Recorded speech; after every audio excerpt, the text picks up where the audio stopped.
ఒక నిర్ణయం తీసుకున్నాం. ఈ అన్ని విధానాలను పరిశీలించిన తర్వాత అది రాజస్థాన్ కావచ్చు, హర్యానా కావచ్చు, మహారాష్ట్ర కావచ్చు, కర్ణాటక కావచ్చు, వివిధ రాష్ట్రాలలో జరుగుతున్న అమలవుతున్న విధానాలను, తెలంగాణ రాష్ట్రంలో గతంలో అమలు చేసిన విధానాలను అన్నిటిని కూడా అంచనా చేసి సరిపోల్చి చూసి ఒక నూతన విధానాన్ని ఈరోజు పైలట్ ప్రాజెక్ట్ కింద మనం ప్రారంభించినాం. ఇవాళ కొన్ని పత్రికలలో రాస్తున్నారు రేషన్ కార్డుల విధానాన్ని ఉపసంహరించుకున్నారని. ఈ పత్రికలకు మరి ఎవరు చెప్తారో నాకైతే తెలీదు, కానీ వాళ్ళకి రేషన్ కార్డుకి ఈరోజు ప్రవేశపెడుతున్న ఫ్యామిలీ డిజిటల్ కార్డుకి తేడా తెలియకపోవడం దురదృష్టకరం. ఇంతకుముందు పేపర్ల మీద మాన్యువల్లో కార్డులు ఇచ్చేవాళ్ళు. Ration card separate, Aarogyasri card separate, లేదా అదేవిధంగా రైతు బీమా, లేకపోతే రైతు బంధు, షాదీ ముబారక్, కళ్యాణ లక్ష్మి, ఆసరా పెన్షన్, ఇట్లా ఏది చెప్పినా, అదేవిధంగా అసంఘటిత కార్మికులకు హెల్త్ ప్రొఫైల్కు సంబంధించిన విధానాలు ఎక్కడికక్కడ ఏ డిపార్ట్మెంట్ ఆ డిపార్ట్మెంట్ దాదాపుగా 30 శాఖలు 30 రకాల సమాచారాన్ని సేకరించి ఎవరికి వాళ్ళ దగ్గర నిక్షిప్తం చేసుకోవడం వల్ల అసలు కుటుంబ సభ్యులు ఎవరు, ఆ కుటుంబంలో రేషన్ కార్డ్ అర్హత ఉన్న వాళ్ళు ఎవరు, పెన్షన్కి అర్హత ఉన్న వాళ్ళు ఎవరు, రైతు బీమాకి అర్హత ఉన్న వాళ్ళు ఎవరు, రైతు బంధుకు అర్హత ఉన్న వాళ్ళు ఎవరు, ఫీజు రియంబర్స్మెంట్కి అర్హత ఉన్న వాళ్ళు ఎవరు, ఇందిరమ్మ ఇల్లుకు అర్హత ఉన్న వాళ్ళు ఎవరు,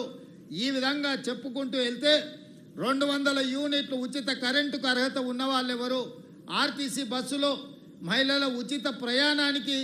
ఎవరు అర్హులు, అదేవిధంగా 500 రూపాయలకు సిలిండర్ ఇవ్వడానికి ఎవరు అర్హులు, ఇట్లా ఎక్కడికక్కడ రకరకాల సమాచారము రకరకాల శాఖల దగ్గర ఉండడం వల్ల మెరుగైన విధానంతో పరిపాలన సాగించడానికి, ప్రజలకు మెరుగైన సేవలు అందించడానికి వస్తున్న ఇబ్బందులన్నిటిని కూడా రాష్ట్ర ప్రభుత్వం ఒక అంచనాకు వచ్చింది. అందుకే ఈరోజు రాష్ట్ర ప్రభుత్వం 30 శాఖల దగ్గర ఉన్న సమాచారాన్ని అంతా ఒక్క ఫ్యామిలీ డిజిటల్ కార్డుకి ఒక్క క్లిక్, ఎట్లయితే ఆధార్ను ఆ రోజు మన్మోహన్ సింగ్ గారు ప్రవేశపెట్టడంతో ప్రతి మనిషికి దేశంలో గుర్తింపు వచ్చిందో, 137 కోట్ల మందికి ఈరోజు ఆధార్ ఉంది అని అంటే అదే ఆధారమైంది ప్రభుత్వం ఇచ్చే సంక్షేమ పథకాలకు. అట్లాంటి ఆధార్ను ఇంకా మెరుగుపరిచి ఈరోజు ఫ్యామిలీ డిజిటల్ కార్డు రూపంలో ప్రతి కుటుంబానికి అర్హత కలిగిన వాళ్లకు అన్ని సంక్షేమ పథకాలను అందుబాటులోకి తీసుకురావాలని ఒక్క క్లిక్తో సమాచారం అంతా సంక్షిప్తంగా ఉండి ప్రభుత్వ శాఖలలో ఉండే అధికారులకు అందుబాటులో ఉండాలని ఇవాళ ఈ విధానాన్ని ప్రవేశపెట్టినాం. ఈరోజు ఈ family digital card 1 nation 1 ration ఏదైతే ఉన్నదో ఆ విధానంలో భాగంగా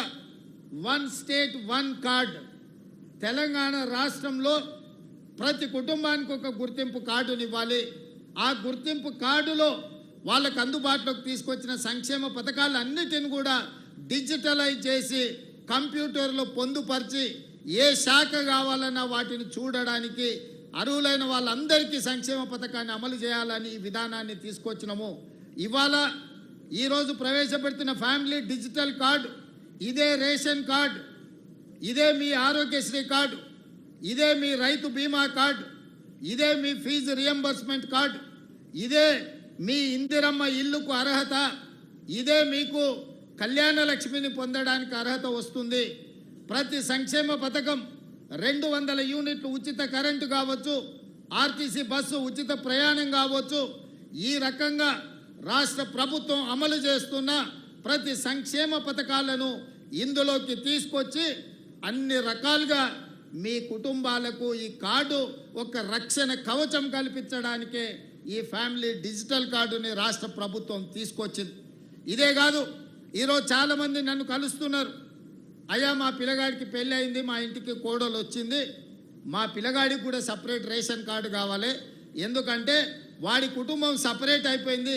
గతంలో పెళ్లి కానప్పుడు తల్లిదండ్రులుగా మా దగ్గర ఉన్నాడు, ఇప్పుడు మా అబ్బాయికి పెళ్ళయింది, అతనికి కూడా ఒక రేషన్ కార్డు కావాలంటారు. మరి ఏ విధంగా దీన్ని వాళ్ళకి ఇవ్వాలి, ఇచ్చిన సంగతి వాళ్ళకి ఎట్లా తెలవాలి. అదేవిధంగా కొన్ని కుటుంబాలలో వయసు మీద పడిన వాళ్ళు చనిపోతే వాళ్ళ వివరాలు తొలగించడానికి ఒక సమస్య అవుతున్నది. అదేవిధంగా సక్సెషన్ సర్టిఫికెట్, కుటుంబంలో పెద్ద చచ్చిపోయినప్పుడు చనిపోయిన సర్టిఫికెట్ తీసుకెళ్ళి రెవెన్యూ డిపార్ట్మెంట్కి వెళ్ళి